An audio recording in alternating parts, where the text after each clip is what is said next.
में आप सभी लोगों का स्वागत है। बच्चों, आज हम हिंदी व्याकरण के अंतर्गत लोकोक्ति और मुहावरे पढ़ेंगे। सभी परीक्षाओं में, चाहे वो प्रतियोगी परीक्षाएं हों, चाहे वो हाई स्कूल की परीक्षाएं हों, चाहे इंटरमीडिएट की परीक्षाएं हों, आपके हर क्लास में मुहावरे और लोकोक्तियाँ ज़रूर पूछी जाती हैं। तो बच्चों, जो लोकोक्ति होती है, लोकोक्ति का अर्थ होता है किसी लोग की, माने उक्ति। उक्ति माने कथन। लोक माने लोगों का जो कथन है, जो कहावतें हैं, जो हमारे पुराने लोगों ने जो कहावतें कही हुई हैं, उसी को हम शुद्ध भाषा में लोकोक्ति कहते हैं। जो लोक में, संसार में प्रचलित होती है जो उक्तियाँ, वही लोकोक्ति होती हैं। अब इसमें हम मुहावरे और लोकोक्तियाँ दोनों ही पढ़ेंगे। तो बच्चों, आप वीडियो को आखिरी तक ज़रूर देखिएगा ताकि आपको लोकोक्ति और मुहावरे अच्छे से समझ में आ जाए। और अगर आप चैनल में नए हैं और इस तरह के नए नए वीडियो आप देखना चाहते हैं तो आप चैनल को सब्सक्राइब ज़रूर कर लीजिएगा। आपके लिए लगातार ऐसे वीडियो बनते रहेंगे और आप तक वो पहुंचते रहेंगे। तो अब हम कुछ जो महत्वपूर्ण लोकोक्तियाँ और मुहावरे हैं, जो परीक्षा में सबसे ज़्यादा पूछे जाते हैं, ये हम लोग यहाँ पर इस वीडियो में इसको पढ़ने वाले हैं। तो पहला देख लेते हैं। पहला है अक्ल के पीछे लाठी लिए फिरना। इसका अर्थ होता है मूर्खता के काम करना। तो यहाँ पर जो परीक्षा में प्रश्न आते हैं वो इस तरह के होते हैं कि जैसे आपका अक्ल के पीछे लाठी लिए फिरना, इसके 4 अर्थ वहाँ पर दिए होंगे और चारों में से आपको जो एक अर्थ आपका सही होगा उसी को आपको टिक करना है, वही आपको ढूंढना है। तो इस तरीके से आपको, या अर्थ दिया होगा तो वहाँ पर आपको कौन सा मुहावरा उस काम के लिए इस्तेमाल होता है, ये आपको वहाँ बताना होगा। 4 विकल्प होंगे, 4 विकल्प में से एक ही विकल्प सही होगा। तो अब देखते हैं कि यहाँ पर जो पहला है अक्ल के पीछे लाठी लिए फिरना, इसका अर्थ होता है मूर्खता के काम करना। वाक्य प्रयोग अगर हम इसमें देखें तो तुम्हें कितनी बार समझाया, पर तुम तो अक्ल के पीछे लाठी लिए फिरते हो, अब जो है सो भोगो। तो इस लोकोक्ति में कहा गया है, अब जब आप इसका वाक्य प्रयोग करेंगे तो आप परीक्षाओं में, तो आप इसका ध्यान ज़रूर दीजिएगा। जो अर्थ है, अर्थ आपके वाक्य में ना आकर जो मुहावरा है या लोकोक्ति है वो आपके जो वाक्य है उसमें आना चाहिए। जैसे इस वाक्य में देखिए, अक्ल के पीछे लाठी लिए फिरते हो, तो यहाँ पर पूरा मुहावरा इस्तेमाल हुआ है। तो आप ध्यान दीजिएगा कि अर्थ का इस्तेमाल नहीं करना है, मुहावरे का और लोकोक्ति का वाक्य प्रयोग में इस्तेमाल होगा। अगला है आँख दिखाना। आँख दिखाना का अर्थ होता है क्रोध प्रकट करना या धमकाना। वाक्य प्रयोग होगा, आपका आंखें दिखाना बेकार है, मैं अन्याय का भंडाफोड़ अवश्य करूँगा। अगला हम देखते हैं आँखों में धूल झोंकना। ये आसान है, सबको पता है। आँखों में धूल झोंकना माने धोखा देना। आप इसमें जो वाक्य प्रयोग है, आप अपने वाक्य प्रयोग अपने हिसाब से आप दूसरे वाक्य प्रयोग भी कर सकते हैं। हमारे नेता आजकल खुले आम जनता की आँखों में धूल झोंक रहे हैं। आग बबूला होना, बहुत क्रोधित होना। हनुमान द्वारा राम की प्रशंसा सुनकर रावण आग बबूला हो गया।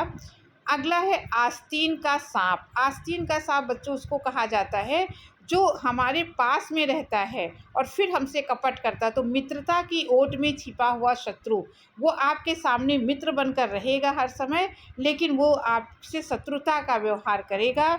तो वाक्य प्रयोग इसका कर सकते हैं, सावधान रहना, हमारे दल में बहुत से आस्तीन के सांप घुस आए। आप देखिए, सारे वाक्य प्रयोग में मुहावरों का ही इसमें इस्तेमाल किया गया है।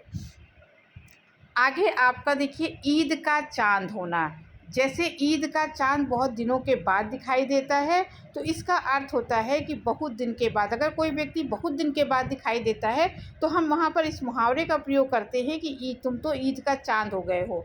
कहो मित्र अब तक कहाँ रहे, तुम तो ईद के चांद हो गए हो। अगला है ऊँट के मुँह में जीरा। अत्यधिक के स्थान पर कम मिलना। जैसे ऊँट के मुँह में जीरा, ऊँट का जो भोजन है वो ज़्यादा होगा और जहाँ ज़्यादा की ज़रूरत हो वहाँ पे बहुत थोड़ा अगर दिया जाए तो ये मुहावरा वहाँ पर लगता है, ऊँट के मुँह में जीरा, अत्यधिक के स्थान पर कम मिलना। वाक्य प्रयोग अगर यहाँ पर देखें तो इतनी बड़ी योजना के लिए 1 लाख रुपए ऊँट के मुँह में जीरा है। कान पर जूं ना रेंगना, कोई ध्यान ना देना। वाक्य प्रयोग, मैंने तुम्हें 1000 बार समझाया किंतु तुम्हारे कान पर जूं नहीं रेंगती।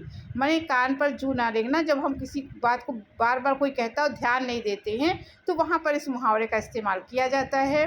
गड़े मुर्दे उखाड़ना, अर्थात पुरानी दबी हुई बातों को बार बार सामने लाना, फिर से सामने लाना। तुम दोनों को अब प्रेम से रहना चाहिए, गड़े मुर्दे उखाड़ने से क्या काम, उन पुरानी बातों को भूल जाओ। अब आगे देखते हैं।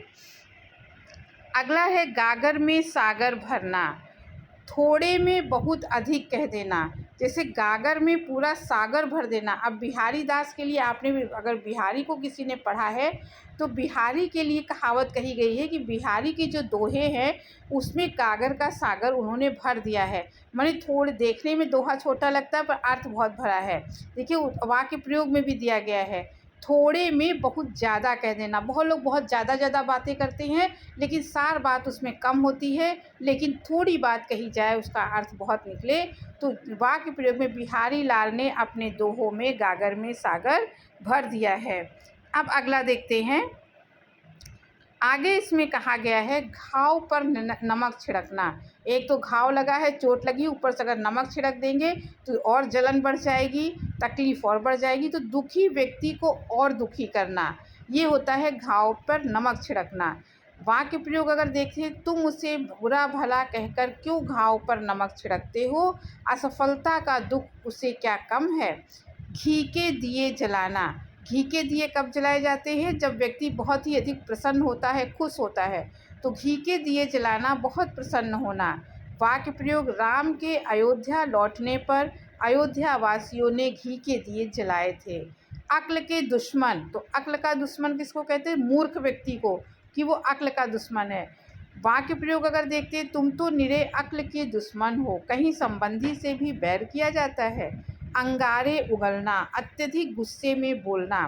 वाक्य प्रयोग, ऐसे अधिकारी से सभी कर्मचारी दुखी रहते हैं जो अपने सहयोगियों से हर समय आग ही उगलता रहता है। अब अगर आगे के देखते हैं, अंगारों पर चलना, माने बहुत कठिन काम होता है, जानबूझकर खतरा उठाना। अंगारों पे चलना, जानते बूझते हुए किसी खतरे को उठाना। वाक्य प्रयोग, आजकल सत्य के मार्ग में चलना अंगारों पर चलने के समान है। अगला है अंग अंग फूले ना समाना, अर्थात अत्यधिक प्रसन्न होना। प्रथम श्रेणी में उत्तीर्ण होने पर रमेश का अंग अंग फूला नहीं समा रहा था। अन्न जल उठ जाना, अर्थात अंतिम समय आना। जब अंतिम समय आता है तब यहाँ इस मुहावरे का इस्तेमाल करते हैं कि अन्न जल उठ जाना। वाक्य प्रयोग, रामेश्वर की बीमारी शीघ्र ही इस संसार से उसका अन्न जल उठा लेगी। आँख का तारा, अत्यधिक प्रिय होना। ये मुहावरा बहुत ही इम्पॉर्टेंट है, आप इसको देखिए। तो यहाँ पे कहा गया है आँख का तारा अर्थात अत्यधिक प्रिय होना। इसका अगर वाक्य प्रयोग देखें, इकलौता पुत्र माता पिता की आँख का तारा होता है। आप किसी का नाम लेके अपने वाक्य बनाइए, आप किताब के वाक्य ना बनाइए, इसमें देख लीजिए और उसी जैसे अपने वाक्य अलग से तैयार कीजिए। घोड़े बेचकर सोना, अर्थात गहरी नींद सोना, किसी बात की चिंता ना होना, गहरी नींद सो जाना। वाक्य प्रयोग, परीक्षा सिर पर आ जाने पर भी वह घोड़े बेचकर सो रहा है। छक्के छुड़ाना, पराजित कर देना।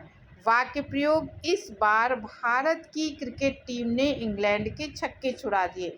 तो बच्चों, आपने इस प्रकार से सारे मुहावरे देख लिए। इसी तरह से मुहावरे आपके प्रश्न में आते हैं। लोकोक्तियाँ और मुहावरे 4 विकल्प होंगे, वहाँ पर एक ही विकल्प सही होगा। तो आप अगर जो महत्वपूर्ण लोकोक्तियाँ मुहावरे पढ़ लेंगे जो परीक्षा में आते हैं तो आप इस प्रश्न को अच्छे से हल कर पाएंगे। तो बच्चों, वीडियो आपको अच्छा लगा हो तो आप इसे सब्सक्राइब ज़रूर कीजिएगा, लाइक कीजिएगा, शेयर कीजिएगा। अब अगले वीडियो में फिर किसी टॉपिक के साथ मिलेंगे, तब तक के लिए धन्यवाद।